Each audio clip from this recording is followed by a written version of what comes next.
Okay, hello everybody, and we have a couple of new faces. Amazing. We would have had more if we hadn't had some technological gremlins. But there you go. Everything has an agency of purpose. Everything has a quest. So maybe your gremlins, that's their purpose, to make technology go, "Ugh." Now, interestingly enough, what actually happened was, as I do now that I eat porridge in the morning, I was watching the pocket interview things, the little article things that are on Firefox, that browser thing. And but here was this one, and the word macrophages jumped right out at me. So I thought, oh yeah, I'm going to have a look at that because that looks interesting. And it was actually discussing about looking under a microscope at what macrophages do and how they go for, like again, like with the Pac-Man thing, going for a microbe or bacterium in the plasma. And it was as if it had an actual purpose. It had agency. Now, I've just looked up agency on the Google Meister, which says an action is an uh, intervention producing a particular effect. Now, the whole point of this story was that when I was reading, and as my mind goes particularly haywire, things start to drop in. And I'm reading about it and I'm thinking about the fact that macrophages are white blood cells and they're our little knights in white in shining armour, coming to the point of a wound or a breach in the skin to kill off all those nasty microbes and eat them all up. So then I thought about Parzival, because of course he was a knight. Yeah, keep with me, it's getting there. And basically he had a quest. Now the interesting thing about the article was that the writer actually mentioned that it was the reticence of biologists to actually give the idea that a cell could have an agency of purpose. It could have a purpose, a knowing of a purpose, a consciousness, a conscious awareness of having a purpose to be there, instead of just well, why does it do that? Why would it do that if it didn't have a job to do? And I think that the definition of it was, does it have a job to do because it knows it has a job to do, or does it have a job to do because it's automatically just there? But something has to program a cell to do what it does. And since we now know that the universal or unconscious mind, whichever one you want to call it, actually lives not in our heads but in every cell of our bodies, then perhaps it does have a conscious awareness. But I wondered then, because I had time to stew on it, what our agency of purpose was as therapists, as people who heal, as people who are interested in the well-being of others, as people who coach. What is it that actually began our little journey, our quest to where we are at the moment? And I got another one because I've got a book here, and this is actually a book about storytelling, but it's not really. I don't know what he's doing, but he's not storytelling. And it goes right back to Aristotle, and he had a great word, which, if I could find it, it's absolutely wonderful. Eudaimonia, eudaimonia. This is living in a way that fulfills our purpose. So seemingly Aristotle was of the opinion that human beings, basically every human being, has a purpose, a pursuit, a quest for happiness. And that happiness is always outside of themselves, but inside at the same time. Because the goal that we have as human beings is to go forward and find that which makes us happy. So, is what we're doing at Brunetière a will, striving towards a goal, being present in the scene of a story? There's no drama, only description. So the goal actually has to have something in it that makes us work it. We have to be able to get up in the morning and go out, or get up and do something, go towards something. Otherwise, we get very depressed and very unhappy. And that Aristotle was saying way back in them days. Whereas the hedonists were saying, nah, not at all, you're wrong. But of course, as Aristotle said, you just sit in your backside and eat lotus leaves, so what do you know? So my question to you all is, what's your purpose? How'd you get here? What was it that kicked you off onto this path? What started you out? Angela. Which bit do you want me to answer first? That wasn't a question, that was like a multiple question. You're a multi-potentialite person, so there you go, pick one. Yeah, I do agree that I'm a multi-potentialite person. It's interesting, that comment of there's got to be a purpose to get you out of bed in the morning. I'm not sure, I don't actually ever consciously think about the purpose that gets me out of the bed in the morning. I just do it. Emptying your bladder one way. Yeah, that doesn't bother me. Not the first thing that comes to mind when I get up in the morning, but no, okay. Oh, Dr. Leon. So yeah, my reason and my why, I suppose, is the other way of looking at it. Is why not a good enough answer? So the reason that you're a therapist is because you couldn't think of any other reason not to be. Well, I do that many things. It's just one of the strings of my bow. Yeah. So I've not consciously chosen to do just the one thing. I've consciously chosen to do whatever I fancy. No. And I just so happen to be good at this stuff. So that's what I come along here to talk about. Yeah. Yeah. You're regretting asking me first now, aren't you? No. You actually reminded me of something else that I saw about 5 minutes before we started. But anyway, I won't go into that. No, it's just that basically it's interesting to find out, as 99% of us are women here at the moment. I love your maths, but okay. If what we're here is 100%, then 99% of us are women. There's not 100 of us. Does it have to be 100 people? I mean, I've been watching the adverts. I've seen that 167% of 83% of 167 women agree. So, you know, you must be of the other percentage. So my multi-potentialite background with my degree in maths is really quite upset at that, but okay. You're talking to someone who's dyscalculate, so duh. The fact I'm even using the word percentage should be I don't know what percent of the male population I am in this. I will leave that up to Angela to work out. Yes, there you go. I was just trying to make it easy and just not, well, never mind. Let's just move on. Moving on, this 1%. Moving swiftly on. So basically, we are kind of almost expected to be carers, to be the caring and softer side of things. Missed me completely, but as it turns out, I was going to say I don't resemble that remark. No. I think that's going into the sweeping generalisation that you love so much, Angela, because it's one of those things that there are levels of being a caring person. Mine kind of stops at the four-legged variety and doesn't really go any further.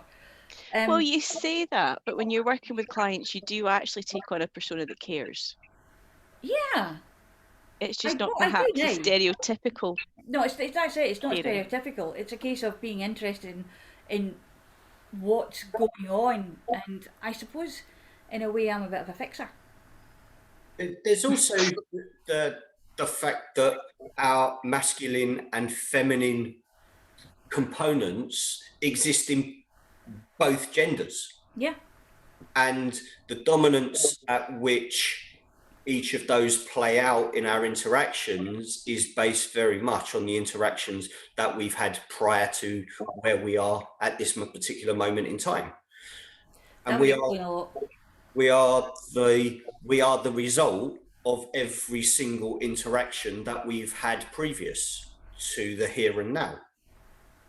So the presentation of that caring side is only based on what has gone before. So what agency was it that set you off? For me, I was raised in a household that in my formative years fostered over 90 children. I saw every kind of evil that could be done to a child. From the age I was 4 to the time I was 14. That shaped my entire outlook on how systems operate and how young people are at the whim of adults, both good and bad. So for me, when my journey, the path that I thought was my destiny was snapped away and I was in freefall, you end up going into what is your natural state. Because you've got none of that purpose that you thought you'd created. You can only go on, well, what do I do now? And you fall into that sense of, what do I know? What can I communicate? What am I confident about? And where is my passion?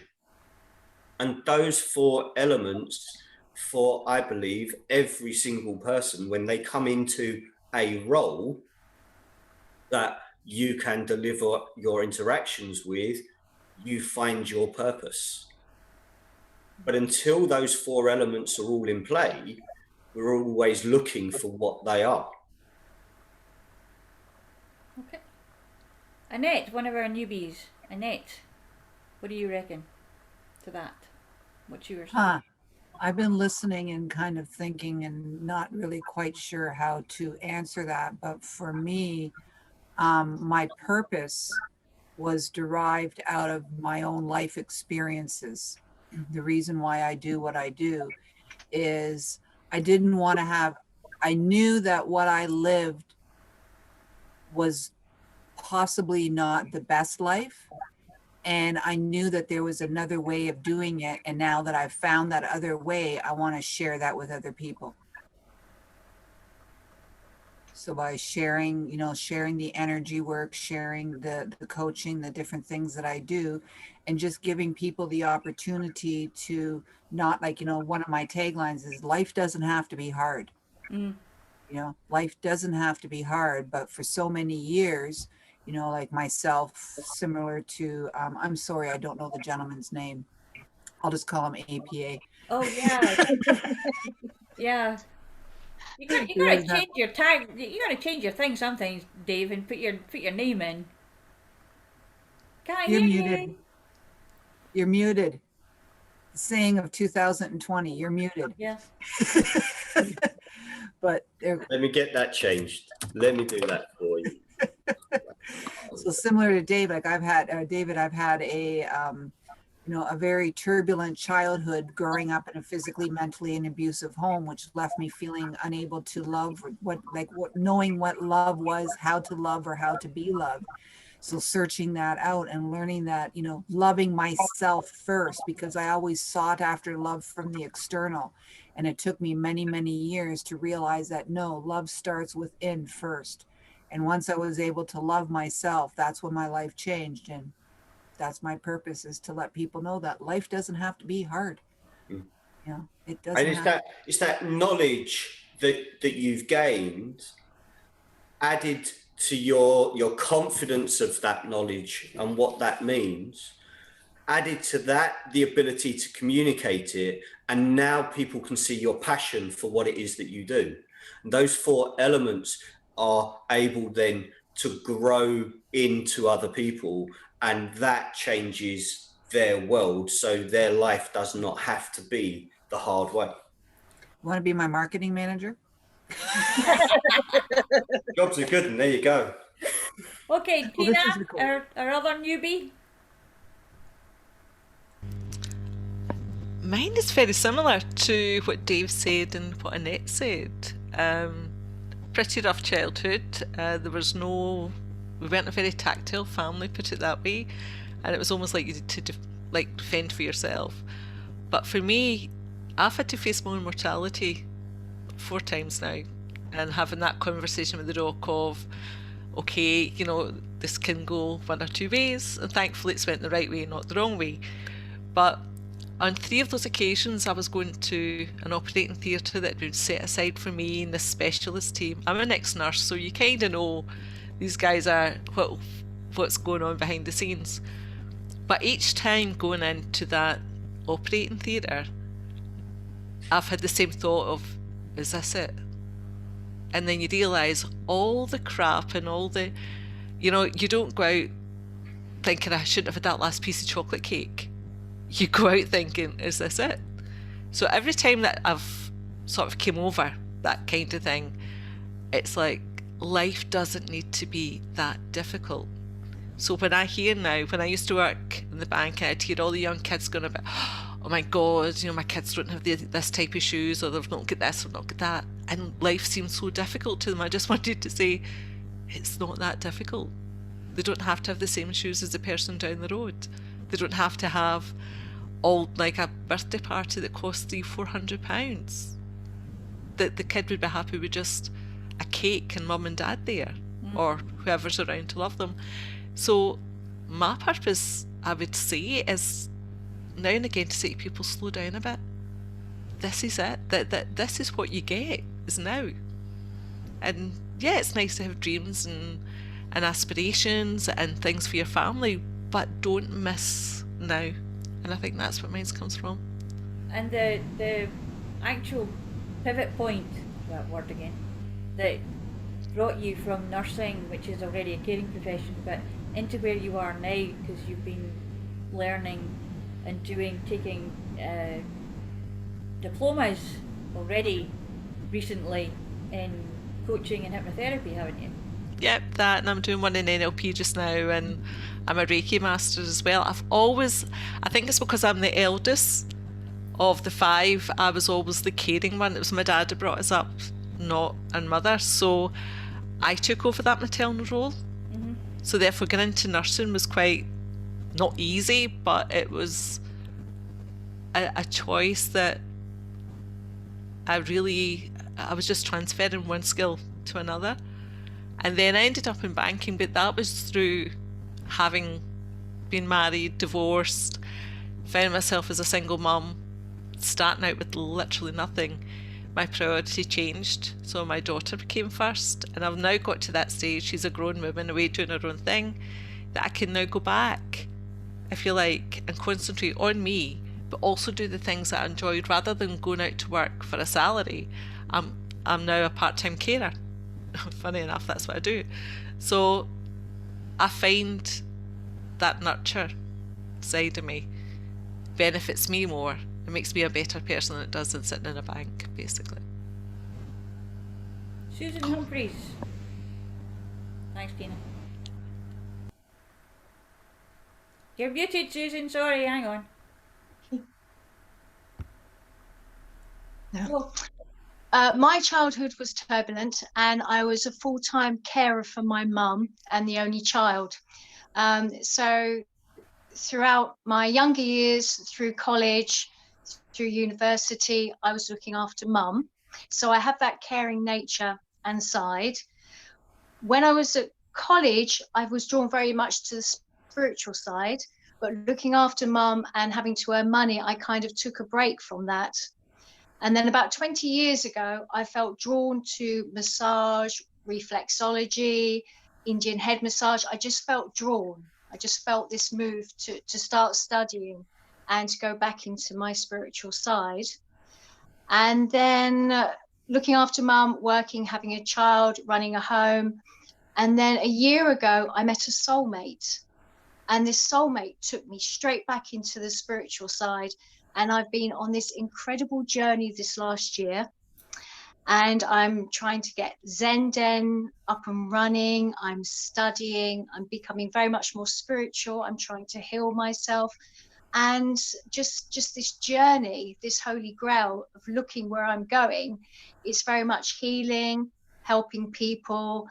I don't enjoy the corporate side at all. And I feel very drawn to the spiritual side. So, and that's my continual journey. It's helping people, giving healing, supporting, and apart from healing myself, just educating myself as well, becoming a better person, trying to self-love again, all these things. So it's been a very interesting year. So it's like we're all having a moment where we get a drive to go forward. Trudi, when did it happen to you? Feel quite humble listening to all of you guys. I think I've always had the spiritual side of it there. It's always been present, but I just accepted it as part of life and didn't really think about it in any other way. And the Reiki came in when I was I had a knee injury, and I had a lady ask if she could do Reiki on me. I'd never heard of it, didn't know what it was. Said, "Yep, sure thing, try it." And I was blown away by it. And then it took me 10 years from after having it to actually going onto my own journey of becoming a Reiki master and teacher. And I've always loved caring for people, nurturing people, animals, always had that in me and wanted to do that side of it. So the Reiki for me was just a perfect solution to being able to nurture and care for others as well as myself. And yeah, that's kind of where I came into play. So we've and the rest of it. We've kind of gone through Dave. I'm smiling as I hear you all speak, because there is a general theme coming through. And I think it ties to our own psychological lockdowns for all of us. Everything that we have experienced through our lives, before we were in our early to mid-teens, is what we are levitated back towards as we get to the point of going, actually, do you know what? I've done what everyone else has told me to do. I've done the corporate stuff. I've done what the teachers told me. Now I want to do what is right for me. And we are levitated back to what was predominant in that pre-adolescent phase of our psychological growth. And it strikes me as something that the phrase, when you find something that makes you happy and you can make that your life, you'll never work a day in your life. We've all gone through working for somebody else, somewhere else, what somebody else tells us we should be doing. But when that breaks down, we all levitate back to what we wanted in the first place. I find that really interesting because I have all the jobs I've done before becoming a Reiki master, I did because I chose to do them. So I wasn't ever told to do something. I just followed a path that just progressively changed as I grew up, I suppose. Okay. Until I found the holistic lifestyle that I was probably always drawn to, but just never found it. And that would kind of indicate that path you were on was always external to your core. Yeah, absolutely. Yeah.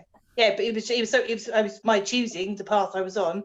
But I think it was almost like I was just drifting on that path while I was trying to find the thing without actually knowing it. It was all very subconscious. Yeah, So, the answer was always inside us. It's that inner locus of evaluation, isn't it? When we actually connect to the inside, and the inside of us as all human beings is at its strongest point before we hit adolescence. We're all coming back to what was our inner point before the world took over. And here comes Parzival riding in. I think it's also sorry, I left the horse outside. Was I supposed to bring him in? I think it's also to do with timing in the universe and when we're ready as people. I think when we're born with a purpose on this planet, and as we go through our life's journey and we have these experiences that then form us to who we are as individuals, and that in a sense gives us direction forward. And I think if the universe has a particular reason or a purpose for us, somehow it finds a way of nudging us back on course if we sort of come off the path.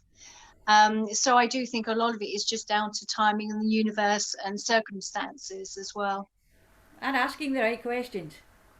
Yeah, absolutely. Actually daring to ask the question in the first place.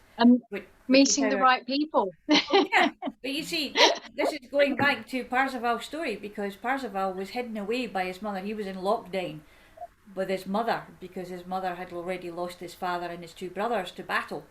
and she decided that she was going to secrete him away so she would never lose him.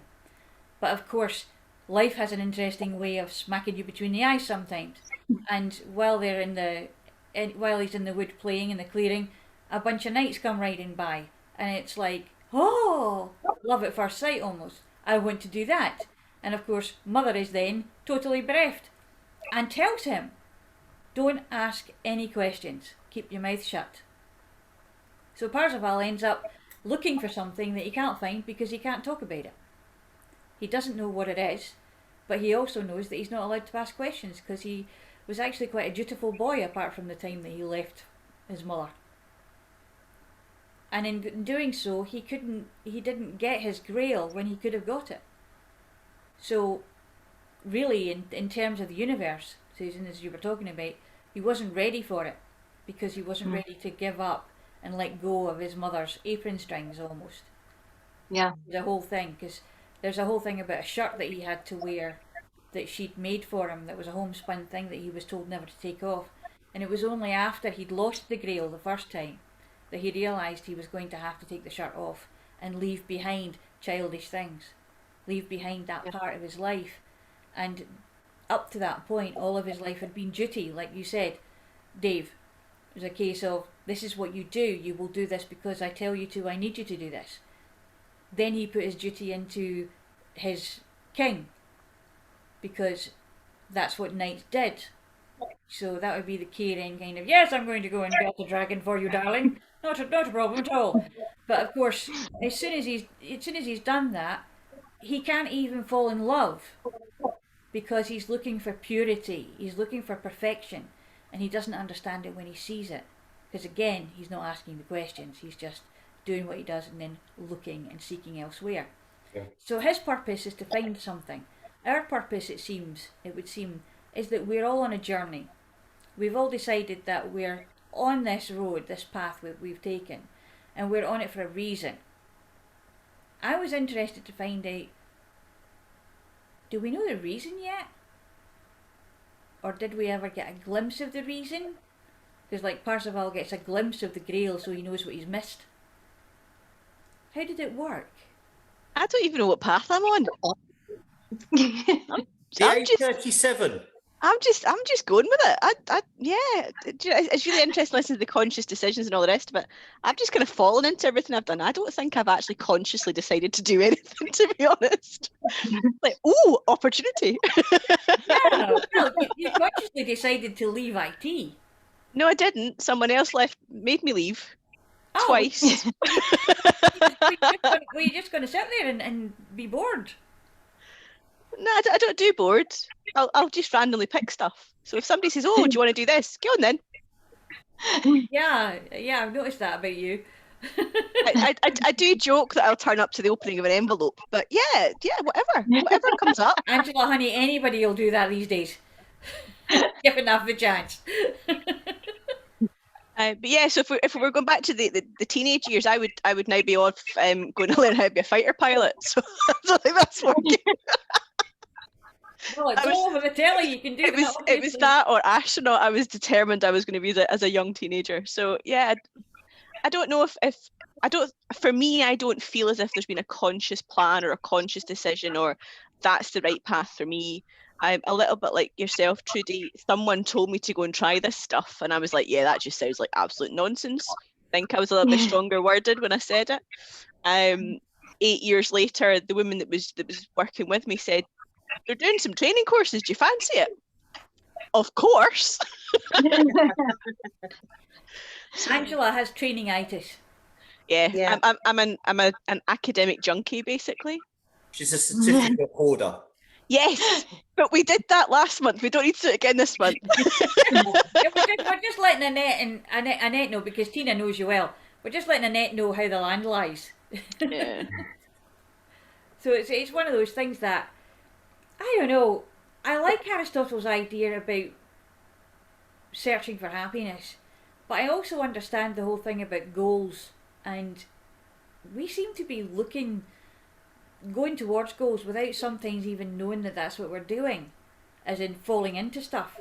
It's like we've all almost had our radar set for us, in some way, and we just we'll follow that. Yeah, we'll go there. Dum, dum, dum, dum, dum. Yes, if you go with the viewpoint a couple of you mentioned about the universe is decided for you or whatever, then I've got absolutely no qualms with just falling into whatever comes up. It doesn't scare me. It doesn't bother me. It'll work out in the end, and if it doesn't work out, I'll follow that other path instead. You'll be off to the moon. Bye. Given half a chance. Oh, I know. Listen, I think you've already got your ticket booked for Mars. I wouldn't put it past you. I really wouldn't put it past you. But going back to the fact that, you know, this stuff has been going on since the way back when they were still in togas and sandals. Oh, actually, they still do that, don't they? But, part of the human condition, isn't it? yeah, but it's something that, there's the word, compelling. What's compelling us? I mean, I know that for myself, it was a case of I'd spent so much of my formative years hiding. If I wasn't in the cupboard under the stairs, I was at the local zoo, staying out of the way. And there's the clash between Harry Potter and Fantastic Beasts. Really, because Harry Potter went to the zoo and spoke to the snakes. Yeah. He also lived in the cupboard under the stairs. Yeah. And I did that too. That's where I did my formative education, my reading. Do we need to look really closely to see if we can see that scar on your forehead? Well, it's not a scar so much. I had it removed. It's a dent now. It's just a dent. I can play too. We know. But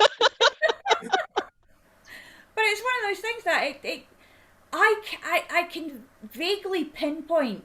Well, I can pinpoint a few places where my life took a turn towards an interesting outcome. That, and sometimes a painful one too. However, I hadn't really put it down to that's going to take me to talking to people, to working with people, because that was like an anathema to me. That was, that's too scary, can't do that. No, just, you know, talk to animals, that's it. I think I watched too much Johnny Morris in Zoo Time when I was and possibly allowing me to watch Dr. Dolittle 3 times in a row at the cinema probably wasn't a good idea. But this is what happens though. It's when we see people going about what they're doing, and I don't know about you, but a lot of my clients are coming in and they're really upset without being able to put their finger on it. And it's usually because they have no idea what they're supposed to be doing. There's also a disconnect between how people feel and what people think. Yeah. You know, how many times do we hear parents ask a child, what do you think you're doing? But we never ask them how they feel. And if we don't understand how we feel, if we can't label the emotion, then our thought processes 9 times out of 10 are going to be dictated by somebody else's perception of how we feel because of our presentation. And we never get to the bottom of how we actually feel about something or what to do with it. So we're always going on the psychological, what do we think? But how many therapeutic professionals ever ask a client, what do you think you're coming here for? We're asking how people feel, because we know that actually the emotional well-being will always feed the psychological and the thought pattern. And when my gut instinct is if we can get back to the thought process being secondary to the emotional process, we're going to be able to make more progress and understand ourselves a lot quicker and a lot more deeply. So are you saying that basically the emotion comes first and then the thought comes second? No, I'm not. That's going to be different for absolutely every single person on the planet. But what I'm saying is if we exclude the emotional and only focus on the thought, we are counting out a massive part of that equation in ourselves, and our inner locus of evaluation is going to have a gap in it. But as people, we haven't been brought up to think about how we feel or to express that in a way that, particularly in our culture, and you hear it all the time. How you doing? Oh, great, thanks. Yeah, fine. Doing fine. They could be dying inside, and they'll still say, "Oh, I'm fine." So is that perhaps where we come into play, that we're no longer in the corporate world and the banking industries and the IT, wherever we come from before, if we've changed careers, and we're now looking at helping people delve into that. How do you feel? What's the emotion behind that? And how does that inform your thought process? So that's maybe what our place in the world is, perhaps, if you want to come down to that. Yeah, and is that because we've actually managed to figure out that it's about what we feel and how we feel and why we feel it? Even the Dalai Lama has said for decades that if, and probably previous Dalai Lamas as well, I'm not counting them out, that if we can get children to understand how they feel before we start to explore how they think, then they will be better individuals, because they will be connected emotionally, psychologically, and physically. And they're the three components that, as a Western society, we have destroyed the connection between. No, of course we have. But isn't it true that the reason that we have the cliche of the terrible twos is because by the age of 2 years old, they're feeling so many things and so much stuff is going on in their brain that they can't verbalize it yet. And it's the frustration of not being able to verbalize what they're feeling and what they're wanting. They know what they want, they know what they're thinking, but they just don't know how to say it. And the majority... That comes again at teenagedom, doesn't it? Yeah. And the majority of adults don't know how to communicate in that situation. I was wondering about that. Do you think it's a case of that we are physiologically, psychologically, and emotionally bound to, once we've passed a certain age, forget the language of being a teenager or a child? It's like I'm quite happy to shout that's not fair if you want. Well, you do anyway. So we know that. So does that then mean I've not come out my teenage years yet? I want to see how I am going to put my hand up and say that I have been suffering from arrested adolescence since the age of 11. And I don't care. Good fun. And, basically, as far as I'm concerned, the day I grow up is the day I've decided to leave. Yeah. I don't want to grow up, it's boring. Yeah. Have that inner child, let it out. I decided that I was an adult basically when I'd come back from Monaco and I was walking down a street in London and I had a skirt on and a pair of very sensible shoes. And I thought, my God, I've grown up. I love it. I was disgusted with myself. Totally disgusted with myself. I couldn't figure out, what the hell am I supposed to do now? So did you very quickly regress? Oh yeah, I got into a pair of scrubs as soon as I possibly could. Going straight into Carnaby Street and got rid of them shoes. Yeah. No, I went back into the vets and never came out again. pair of theatre clogs and a set of scrubs. Lived in them for like 20 years. Is that not just like glorified pyjamas? Yeah, it's great. And they expand with your waistline. You don't even have to think about it. And they're so easy. You just take them off at night and stick them in the wash and hang them up and they're dry in the morning. There you go, adulting again. Yeah, like I ever did that. It isn't as much fun, is it? But anyway, this is the thing though. It's a case of sometimes that timer inside of us, there seems to be a timer, decides which stage of life we're going to be at.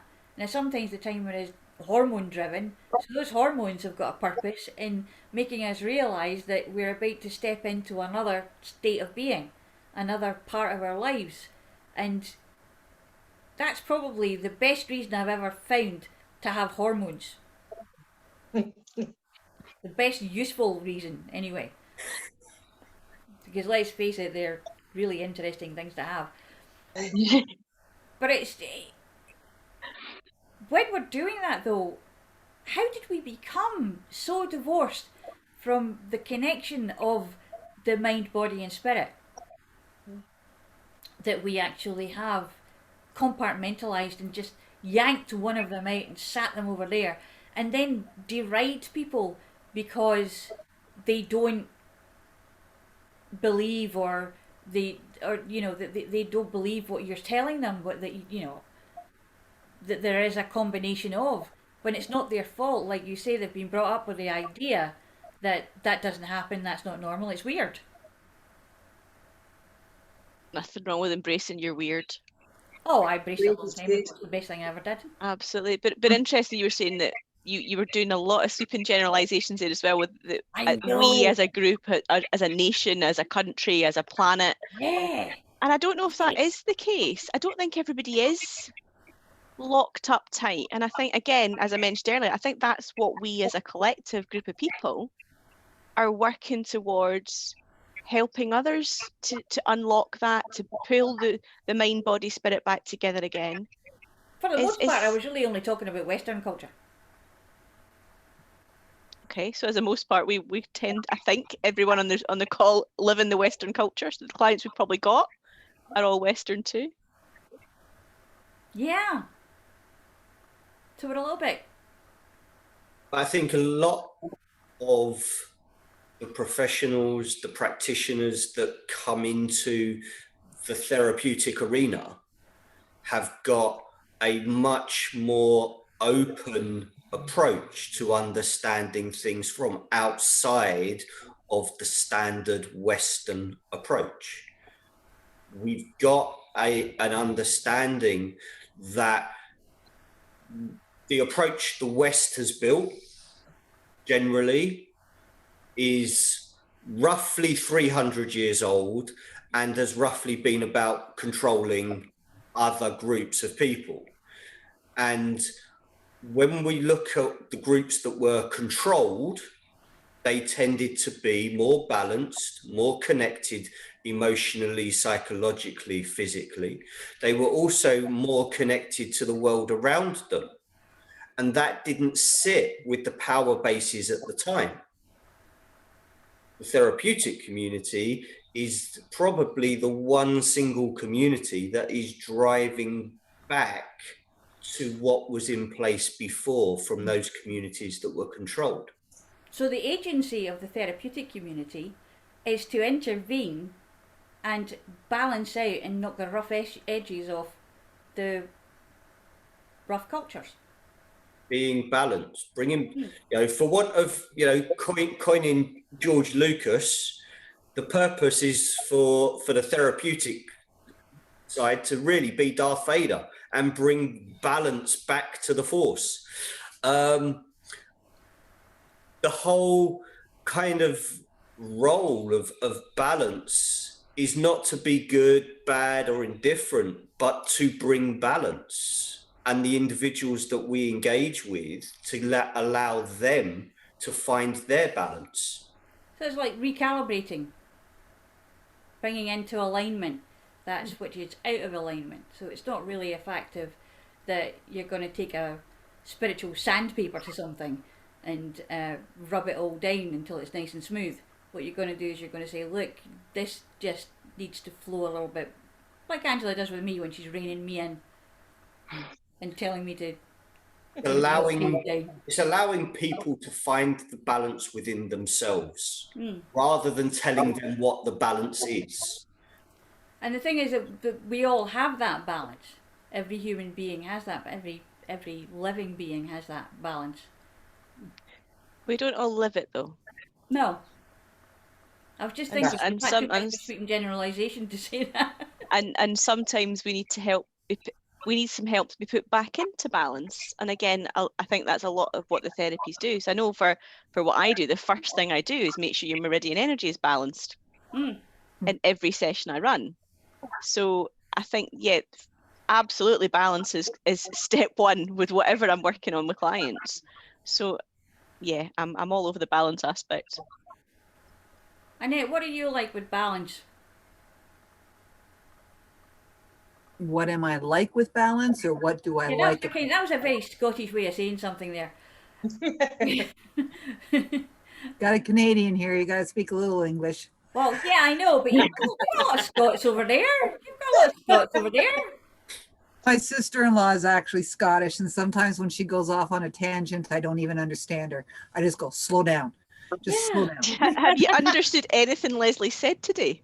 Oh, I've understood everything. Okay, everything. that's a Oh, good yeah, change. Yeah, no. Yeah.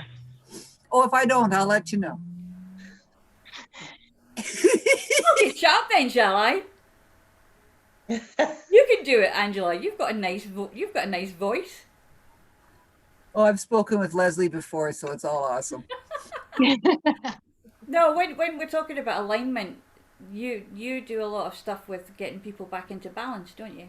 Yes, I do, with the energy work, using like when Angela was saying about the meridians. So I work with the energy using Reiki as energy work similar to Reiki to help bring in the balance of the energy fields. But I also find too that there's also the balance not just in the energy field, but there's also the balance in the mind. So if our minds are constantly telling us that we're not good enough, that, why are you doing this? Who do you think you are? You're not going to have that balance to bring up, to raise your vibration. We have to shift that thinking in the mind and actually catch ourselves.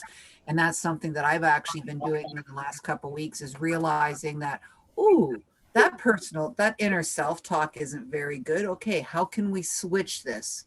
What are we really feeling? So basically teaching, like healing myself in a sense, like doing that deep inner work and taking a look at that to get that balance in the mind, because I find that if the mind is out of balance, the energy fields in the physical will also be out of balance. I think it was interesting. I was listening. I find it great that I can say that I was listening to a book earlier on today by Sandra Ingerman, and talking about rebalancing and bringing back into alignment what's going on, as I think she put it, that particularly talking about weather patterns, etc., the chaos that was going on outside with the climate change and weather change is possibly a projection or a mirroring of what is going on inside of us. Mm-hmm.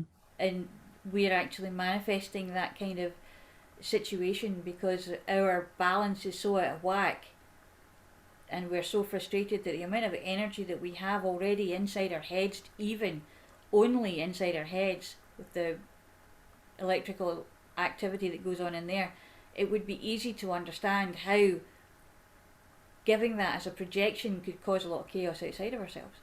Mm-hmm. As human beings, we're always trying to prove ourselves right. Whatever it is we decide, we try and prove ourselves right. So we make a decision. It's one of the examples that I use when I'm doing corporate coaching, certainly within the hospitality sector, as it used to be, is someone walks into a coffee shop and they know they want to get a drink, but they haven't decided whether they're going to stay in the coffee shop, sit and drink, or whether they're going to have a takeaway, right? Within the split second that it takes them to walk into that coffee shop, they will decide whether or not they are going to sit in or not. And they will then look around while they're in the queue to justify what that decision is. So if the place is too busy, it's too loud, I'm definitely not stopping. See, I was right to come out. We look for reasons to justify our decisions rather than actually go, let me actually prove myself wrong here and make a different decision. As soon as we've made a decision, we're looking for reasons and we project why we are right onto near enough every situation that we face. I mean, that brings me back to Mr. Storr here, who did his science of storytelling, and basically, as far as he's concerned, we are all actually driven by story, which I agree with to a certain extent. Mm-hmm. But we make the story ourselves, and our memories actually help us to embroider our truth and our way of seeing things. So when we think of going into the coffee shop, perhaps, the decisions that we make are also based on how we want to see ourselves how we want to be the hero of our own story by, well, you saved yourself some time of not sitting next to that person there, or not getting your coffee and then trying to find a place to sit and having to stand at the window, So I get what you're saying there.